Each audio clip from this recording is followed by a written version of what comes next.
My brother forged my signature and sold my car while I was in the hospital. My parents backed him, so I reported it stolen and cut them off. 6 months later, they came asking for help. Hey everyone! Before we jump into today's video, I need your help. We've noticed the channel is losing some traction, and subscribing is one of the best ways you can support us. It's quick, free, and it helps us keep bringing you awesome content. Your support means the world. Let's keep this channel growing together. Thanks so much.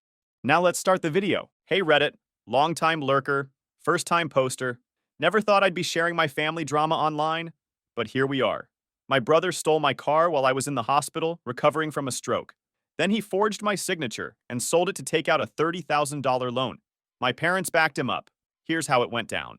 I, 34 male, work as a network security specialist for a mid-sized tech company in Phoenix. Not Google or anything, but solid work that pays $86,000 a year plus decent benefits. Been there 7 years, got 3 promotions, and built myself a life that's comfortable but not flashy.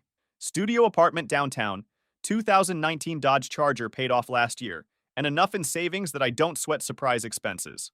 That Charger is my pride and joy. Pitch black exterior with black leather interior. 370 horsepower V8 that rumbles like a beast when I start it up. Spent 2 years saving for the down payment, and another 3 making payments. Keep it detailed monthly and garage parked whenever possible. It's the one thing I've done purely for myself, rather than to help someone else. Nothing like opening it up on desert highways outside the city on weekend mornings when no one's around. I've customized it with a few subtle upgrades, tinted windows, upgraded exhaust system, and a killer sound system that cost me almost $2,000. Every penny worth it. My folks live about 20 minutes away in the suburbs. Dad runs a small tile installation business that's always about to hit it big with some commercial contract. He's got 2 employees who've been with him for a decade. Loyal guys who believe his constant promises about expansion and bonuses. Mom works reception at an orthodontist office 3 days a week, but spends most of her energy making excuses for my brother Lucas. She's mastered the art of the martyr complex, always sighing about how hard she works, how tired she is, but never actually changing anything. She's been talking about getting her real estate license for 15 years. My brother, 31 male, Lucas, has the work ethic of a stoned teenager. Since high school, he's been the idea guy, meaning he has a new get-rich-quick scheme every month but never follows through on any of them. Crypto trading, drop-shipping phone cases, flipping sneakers, self-published ebooks about making money. Ironic, I know. You name it, he's abandoned it. He was the high school quarterback who peaked at 17 and never accepted it. Still wears his Letterman jacket sometimes.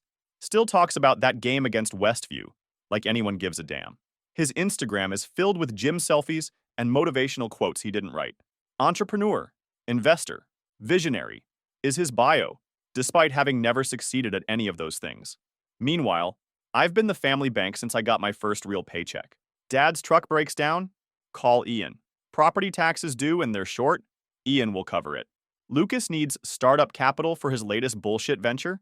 Ian won't say no because mom will cry if he does. Over the past 5 years, I've loaned them roughly $42,000. Haven't seen a dime back. The worst part is I've got a spreadsheet tracking every cent. Sad, right? But they act like I'm being petty when I bring it up. My buddy Josh and his girlfriend Mia are the only ones who know the full extent of this shit. Josh works IT with me and has seen me take those emergency calls from my folks too many times. He's been telling me for years that I'm being used, but what was I supposed to do? Let my parents' electricity get shut off? Let them get evicted? Josh is the polar opposite of my family. Straightforward, reliable. Says what he means. We met on my first day at the company when I was struggling to configure my workstation, and he walked over, fixed it in 30 seconds, then invited me to lunch. No bullshit, no mind games, just genuine human connection.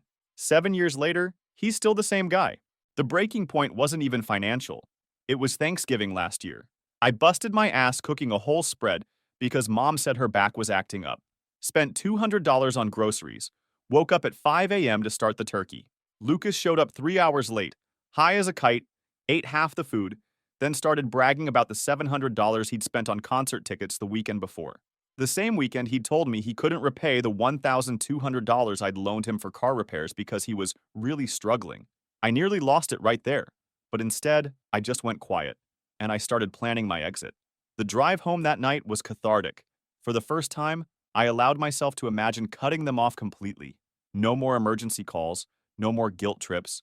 No more watching my hard-earned money disappear into the black hole of my family's irresponsibility. That night, I pulled up my bank statements from the past year. $14,560 given to my family. Enough for a down payment on a house. Enough for a master's degree. Enough to take a year off and travel. Instead, it was gone. Pissed away by people who saw me as nothing more than a convenient source of cash. 2 months after Thanksgiving, I was at my parents' place fixing their Wi-Fi router when Lucas strolled in like he owned the place. He'd been temporarily living in their basement for the past 8 months after his roommate screwed him over on rent. Translation, Lucas didn't pay his share. That basement had been transformed into Lucas's den of failed ambitions. Gaming setup that would make a professional streamer jealous, fitness equipment still in its packaging, whiteboard covered in business ideas and half-written motivational phrases. "Hey, big bro," he said, grabbing a soda from the fridge. "You free this weekend?" Thought we could hang. Lucas hadn't voluntarily hung out with me since high school. Red flag number 1. We made awkward small talk while I finished with the router. He asked about work, which was unusual. Typically, my career only came up when he wanted to point out how boring and conventional it was compared to his entrepreneurial lifestyle. As I was packing up my tools, he finally got to the point. "So, I've got this situation," he said. "I took out a personal loan for that sports betting app I was developing, but the developer in Pakistan kind of ghosted me after the second payment." "How much?" I asked, already knowing where this was going. 22 grand. I actually laughed. "You're joking." He wasn't. Turns out he'd gotten the loan at some shady online place with 29% interest, and now they were threatening legal action. He showed me the emails on his phone, increasingly aggressive demands for payment, thinly veiled threats about collection methods. I almost felt bad for him. Almost. "I just need help with the first $5,000, he said. "I've got a solid plan to get the rest." "No," I said simply. The kitchen got so quiet, you could hear the fridge humming. "What do you mean, no?" Mom appeared from the living room, where she'd obviously been listening. She was still in her pajamas at 2 p.m., hair in the messy bun she claimed was stylish, but was really just unwashed. "I mean, no, N-O, not happening." Dad joined the party next. He'd been working in the garage, which usually meant watching sports on the small TV he'd set up out there to escape Mom's daytime shows. "Ian, your brother is in real trouble here." "Yeah, trouble he created," I pointed out. "And let me guess, his solid plan involves borrowing from you guys too?" The silence confirmed it. Mom finally spoke. "Family helps family. When you were in college, we covered your books. One semester. $800, 12 years ago, that they'd held over my head every chance they got.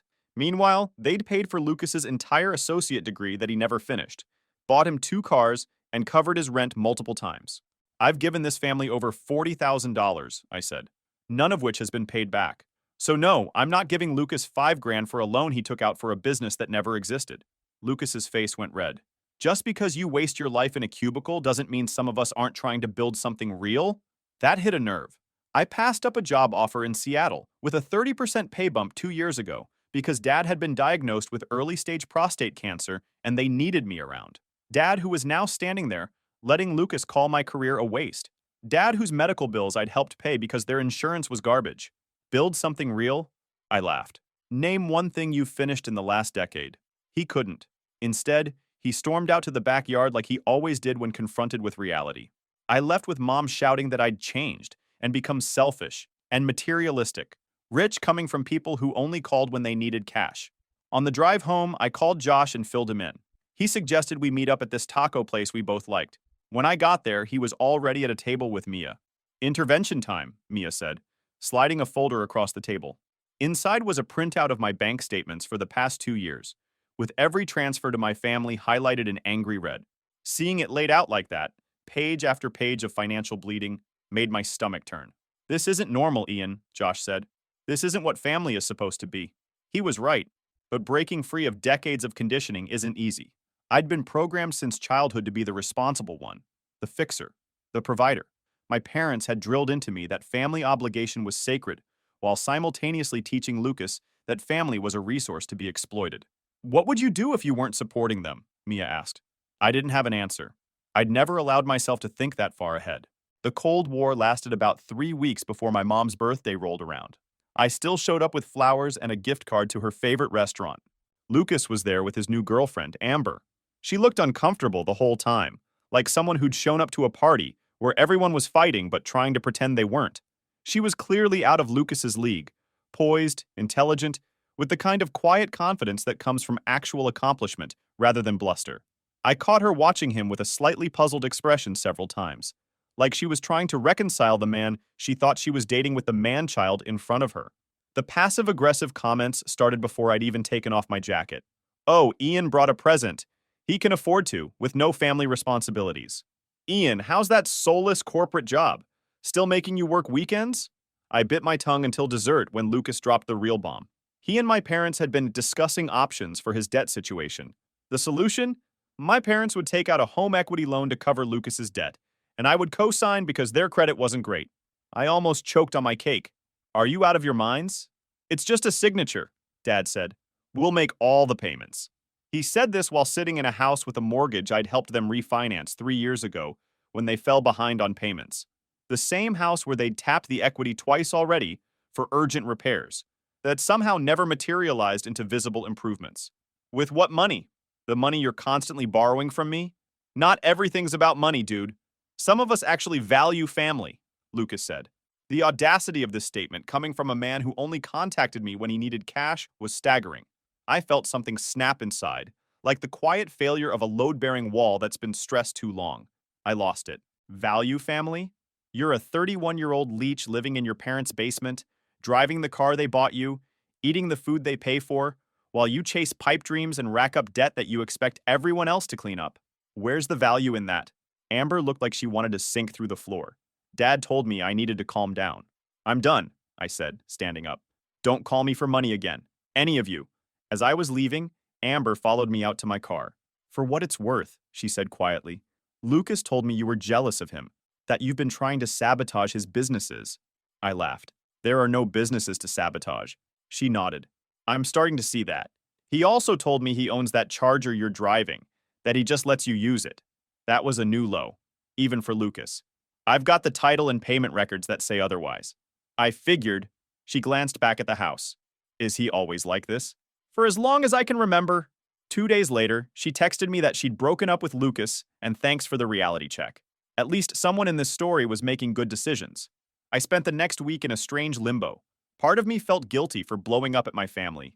The other part felt lighter than I had in years. But old patterns are hard to break. When Mom texted asking if I could help Dad with his business website, just this once, I found myself agreeing. When Lucas called asking if I could pick up a package for him because he was slammed with meetings, I said yes. The guilt was like muscle memory, automatic, unconscious, deeply ingrained. Josh noticed. "You're backsliding," he told me over lunch. "They apologize yet? Offer to pay you back? Acknowledge literally anything they've done wrong?" They hadn't, of course. The request had come without apology or acknowledgement, just the same expectation that I would comply, because that's what I'd always done. "It's hard to break the habit," I admitted. "It's not a habit, man. It's abuse. Financial abuse is still abuse." That word, abuse, hit me hard. I'd never framed it that way in my mind, but wasn't that exactly what was happening?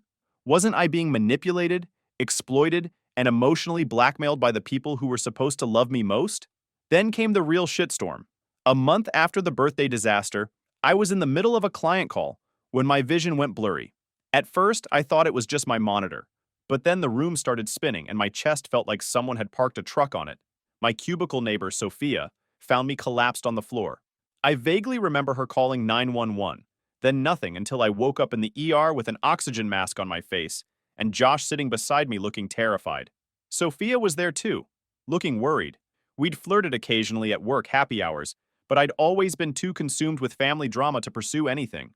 Now she was holding my phone, fielding calls and texts from clients who were waiting on deliverables I was supposed to complete. The doctor was brutally direct. I'd had a TIA, basically a mini stroke. At 34, my blood pressure had spiked so high it could have killed me. When he asked about stress factors in my life, I started laughing. That earned me a psych consult and 3 more days in the hospital. Josh stayed with me nearly the whole time. Called my boss, got my projects covered, even fed my neighbor's cat who I was supposed to be watching. Sophia brought me actual food to replace the hospital slop and copies of PC Gamer magazine to pass the time. My family? Mom called once a day, like she was checking a box on her to-do list. 5-minute conversations that inevitably turned to complaints about her day or updates on Lucas's latest venture. Some kind of affiliate marketing scheme selling nutritional supplements. Dad texted twice, both times asking when I'd be back at work, like the only thing that mattered was my ability to earn money they could borrow. Lucas sent a gif of a cartoon character in a hospital bed giving a thumbs up. Not, hope you're okay or need anything? Just a gif that probably took him 3 seconds to find and send. On day 3, the nurse mentioned that my emergency contact, Josh, had updated them about the family situation and asked that they limit visitor information. I was confused until Josh admitted he'd told them not to give my room number to anyone but him. Your mom called asking if they could borrow your car while theirs is in the shop? He explained. Not, how's Ian doing? Or, when can we visit? They wanted your freaking car. Something broke in me then. Some last thread of hope that maybe they actually cared about me. Not just what I could do for them. I signed myself out the next morning against medical advice. Josh drove me home, helped me set up a makeshift bedroom in my living room so I wouldn't have to deal with stairs, and promised to check in daily. I can stay if you want, he offered. I'm good, I lied. But thanks, man, for everything. After he left, I sat on my couch staring at the wall for a long time. Then I opened my laptop and started making plans. First, I called my bank and removed my parents as authorized users on my accounts, something I'd set up years ago in case of emergency. I changed all my passwords. I pulled my credit report and set up fraud alerts with all 3 bureaus. I drafted emails to my landlord and HR department, explaining that no one from my family was authorized to access my apartment or workplace. I even changed the emergency contact in my phone from Mom to Josh. It felt dramatic, paranoid even. But the relief that washed over me with each severed tie was undeniable. For the first time since I could remember, I was putting myself first. My health, my finances, my future. It shouldn't have taken a stroke to get me there, but at least I was finally moving in the right direction. Josh came by the next morning with groceries and found me pacing around my apartment. My car's gone, I said the second he walked in. I'd looked out my window to check on it, habit from living downtown, and my parking spot was empty. At first, I thought maybe I was confused from the meds, but no. The charger was definitely gone. You sure you parked it there? Josh asked, setting down the groceries. The meds they gave you are pretty strong. I haven't moved it since before the hospital, I said. It should be right there. I pointed out the window to my designated spot, number 34, closest to the building entrance because I'd paid extra for it. Josh helped me call the police to report it stolen, then drove me to file the report in person. The cop took down the details, but I could tell from his expression that he wasn't optimistic about recovery. Most stolen vehicles are either stripped for parts or used in other crimes within 24 hours, he explained, typing my information into the system. But sometimes we get lucky. On the way back, Josh suggested we swing by my parents' place. Just to rule it out, he said. The suggestion should have been ridiculous. My family taking my car without permission? But after everything that had happened, it didn't seem so far-fetched. Sure enough, my car wasn't there, but Dad's truck was. We knocked, and he answered, looking surprised to see me out of the hospital. Where's my car? I asked without preamble. He blinked several times. Lucas borrowed it. Said you told him he could while you were laid up. The casual way he said it, like it was the most normal thing in the world for Lucas to take my car without permission, made my blood boil. I didn't tell him shit, I said. Where is he? Dad suddenly looked uncomfortable. He, took a trip to Vegas. Something about meeting investors for his new project, Vegas, in my car, while I was recovering from a stroke. Josh must have sensed I was about to lose it, because he put a hand on my shoulder. We need the keys to Ian's apartment too, he told my dad. The spares Lucas used to take the car. Dad hesitated, then disappeared inside. Came back with not just my car keys, but also my apartment keys, and weirdly, the spare key to my office desk that I kept on the same ring. Lucas asked to pick something up from your place, he mumbled. We thought you'd be in the hospital all week. I was too stunned to even respond. Josh took the keys, thanked him with exaggerated politeness, and steered me back to his car. We're changing your locks, he said. Today. As we pulled away, I saw my mom watching from the window. She didn't wave or come out, just watched. While Josh called a locksmith, I tried Lucas's cell. Straight to voicemail. I sent a text. Bring my car back now or I'll make you regret. 3 hours later, his response. Chill, bro, it's just for the weekend. You're not using it anyway. I forwarded the text to the police officer handling my stolen vehicle report, along with screenshots of my registration and title to prove ownership. Then I blocked Lucas's number.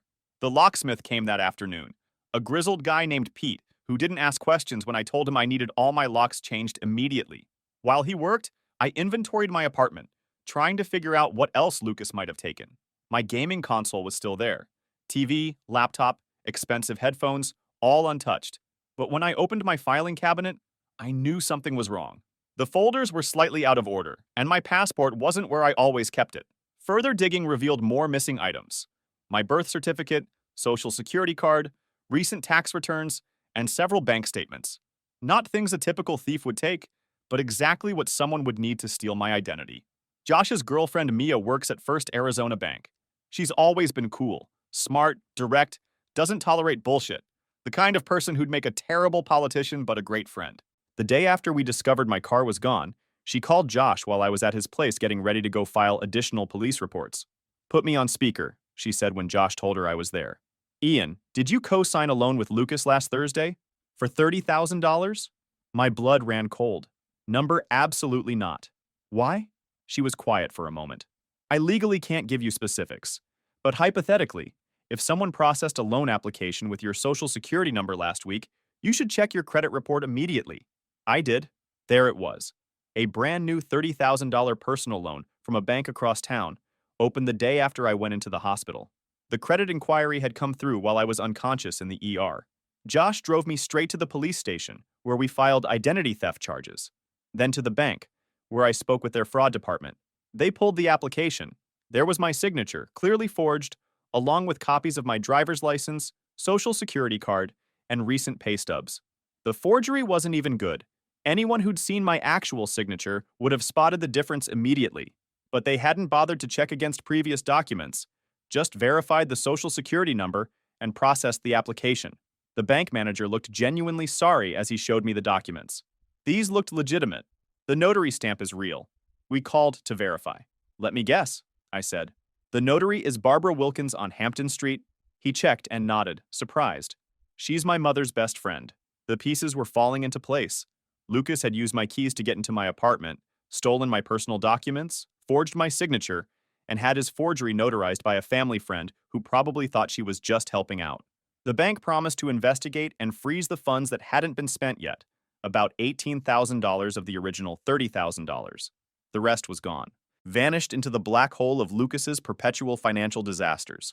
Meanwhile, Josh had been trying to locate my car. He has a buddy who works at a used car dealership who agreed to check if any Dodge Chargers matching mine had been brought in recently. Bingo.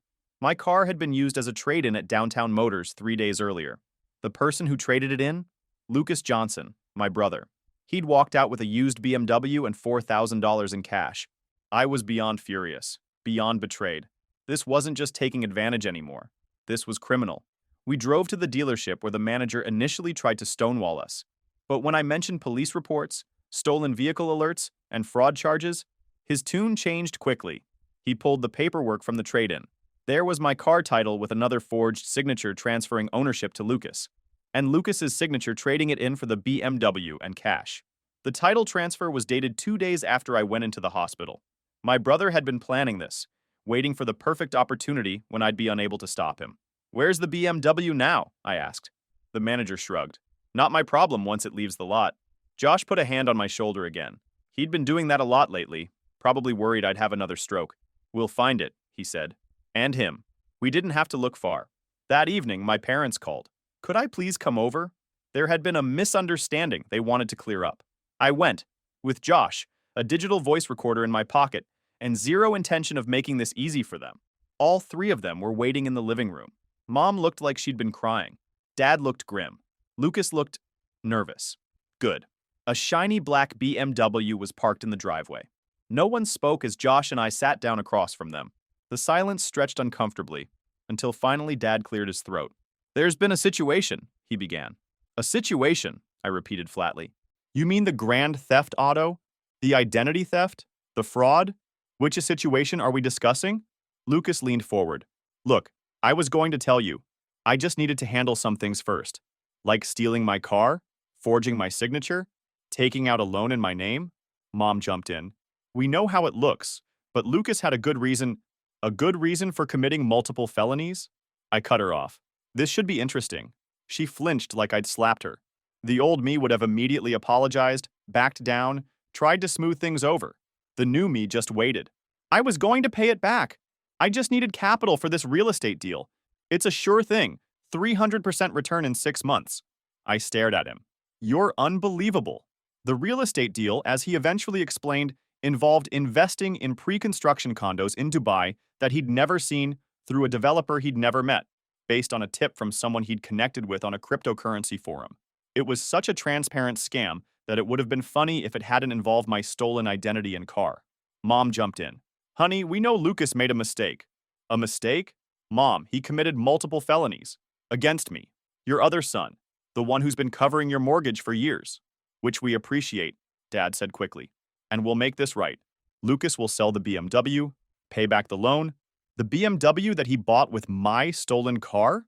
I looked at Lucas. By the way, the bank already froze the loan account, and the police are looking for you. Lucas went pale. You called the cops on me? Your own brother? No, I called the cops on the person who stole my identity and my car while I was in the hospital recovering from a stroke. Mom started crying in earnest now. Ian, please. This will ruin his life. He made a mistake, but he's family. That word again. Family. Their magic guilt button that had worked on me for years. Not anymore. Here's what's going to happen, I said, my voice deadly calm.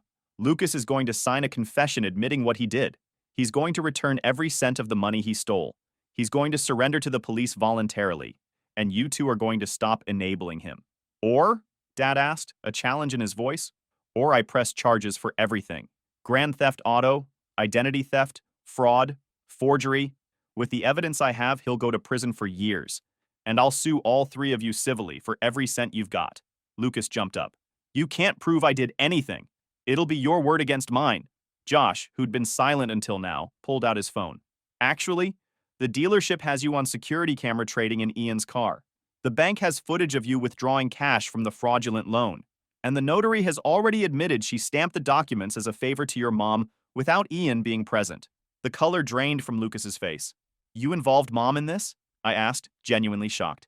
Lucas stayed silent, but Mom's face told me everything. She knew. She'd helped.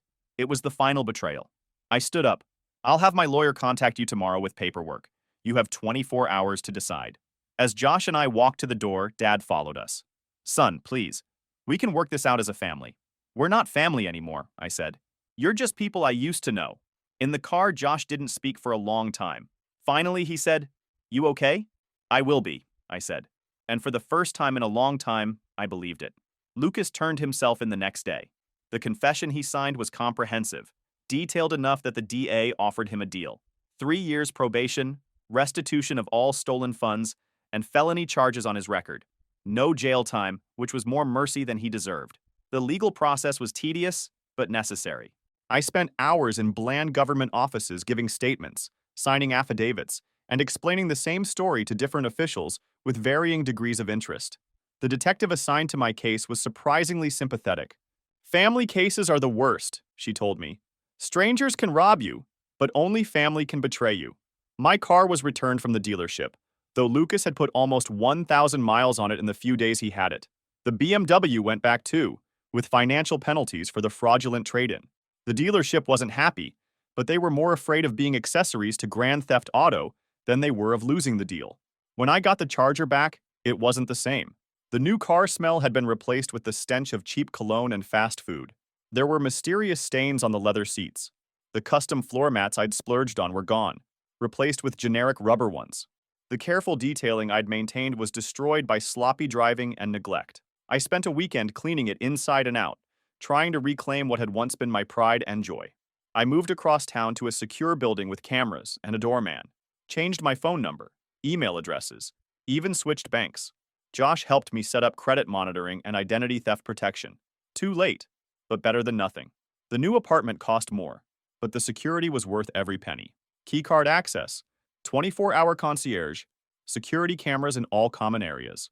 My third-floor unit had reinforced locks, a small balcony overlooking a central courtyard, and most importantly, no memories of my family. Sophia from work helped me move. We'd been getting closer since the hospital. Coffee breaks that ran long, lunches that felt more like dates than colleague catch-ups. She didn't push for details about my family situation, just offered her pickup truck and strong arms for moving day. Fresh start, she said, carrying the last box into my new place. New beginning. I liked the sound of that. At work, I threw myself into projects with renewed focus. My boss, impressed by my dedication and maybe a little concerned about my workaholic tendencies, put me up for promotion. 6 months after my TIA, I was leading a team of 4, managing key client relationships, and making 15% more than before. I started going to the gym 3 times a week, rebuilt my savings account, even took a weekend trip to San Diego with Sophia. Small steps toward a normal life, the kind where family drama didn't consume every spare thought. The final straw came 6 months after the confrontation. I was at a restaurant with Sophia from work, our third date, when my parents walked in with Lucas.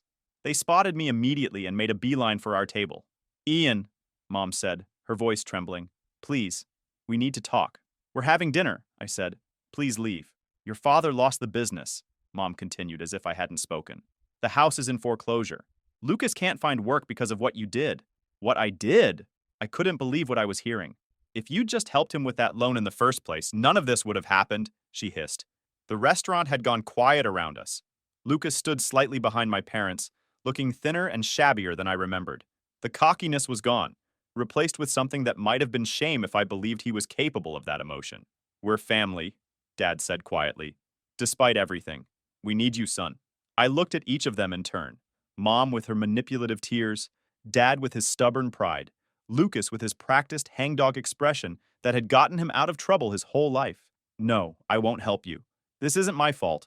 I took a deep breath. "For 30 years, I've been your safety net, your bank, your fallback plan. And the one time I needed you, when I was lying in a hospital bed, you were stealing from me." "That was Lucas," Dad protested weakly. "And you helped him," I said. "Both of you. And even now, you're not here because you miss me or because you're sorry. You're here because you need money." It was the simplest truth, and the most painful. They weren't here because they loved me. They were here because the ATM was back in service, and they needed a withdrawal. "We made mistakes," Mom admitted, "but everyone deserves a second chance." "You've had your chances," I said. "All of you." I took out my wallet, dropped enough cash on the table to cover our meal, and stood up. Sophia followed suit. "I have a life insurance policy," I told them as we prepared to leave. "I changed the beneficiary from you to the Stroke Research Foundation. I've updated my will to leave everything to charity. There is nothing, not 1 cent, you'll ever get from me again, alive or dead. That's the consequence of treating your son like an ATM instead of a person." As Sophia and I walked out, I felt a weight lift that I hadn't even realized I was carrying. The guilt, the obligation, the twisted sense of duty, all gone.